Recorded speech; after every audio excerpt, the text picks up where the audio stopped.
When you're trying to jump as high as you can or sprint as fast as you can, you're trying to produce force maximally. There are three ways the body produces force. The first one is basic muscle contraction. So the muscle contracts and it pulls on the tendon, which pulls on the bone, and you propel yourself, generating force in that way.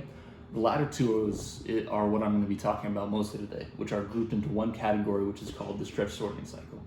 And before I begin, I should say that these two processes that make up this cycle are not really related to one another that much, but they are grouped into this one cycle. I'm going to be talking about each of them specifically. So the first one is the elastic process, which is provided by the tendons and the muscles and the fascia, which are the three tissues that are capable of generating elastic force. And so they're capable of being stretched and storing energy and then releasing it, rebounding back and propelling you in that way. So the way this happens, you can see here, this is a diagram of the leg anatomy. So this is like a straight leg right here. The red is the muscle, blue is the tendon, the black is the patella, and then the tibia, the bone. So you start in the straight leg position. This is mimicking like you're going into a jump or something like that. And you start in the straight leg position and you go down into this jumping like a squat position.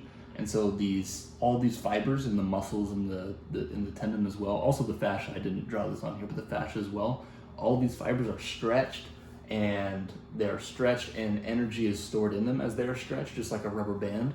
And then when you go to get up out of the jumping position, you go to jump and the leg begins to straighten. It is straightened in part by the elastic release of the energy that was stored in the muscles and the tendons and the fascia in the bent leg position.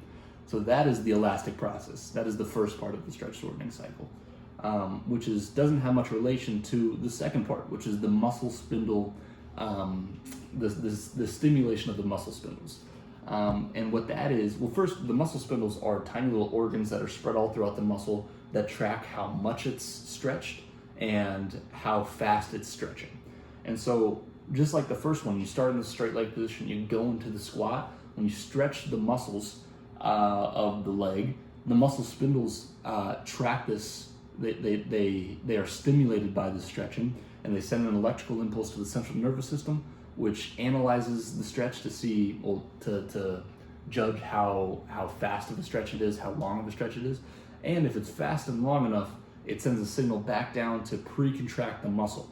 And what this does is when the muscle goes to fully contract and pop you back out of that squat so that you can jump, the contraction is faster and stronger with this pre-contraction. So those are the two cycles that make up the stretch shortening cycle as a whole. The elastic process with the tendons and fascia and muscles, all holding a little bit of elastic energy as you go down and back up. And then the muscle spindles, which is more of an interaction between this organ within the muscles and the central nervous system, this pre-contraction. So that is, in general, the stretch shortening cycle.